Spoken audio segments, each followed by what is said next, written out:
Ոմանք էլ ասում են, որ պետությունը միջամտում է եկեղեցու գործերին, հա, եւ ինձ համար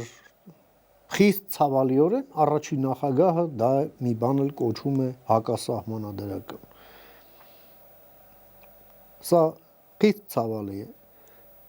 որովհետեւ առաջին նախագահն վայել չէ այս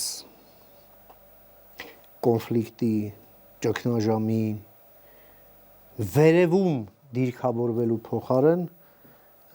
համերաշխություն հայտնել այս կոնֆլիկտի կողմերից մեկին, այն էլ սխալ կողմին, հա, հայտնվելով պատմության սխալ կողմում չի կարելի։ Կաթողիկոսին, որին ինքը չէր ընդունել մարտի 1-ին։ Մեկ, երկրորդը, այս ամենը գալիս է նրանից, որ այո, իր սահմանադրական շրջանակներից եկեղեցին դուրս է եկել ընդ որում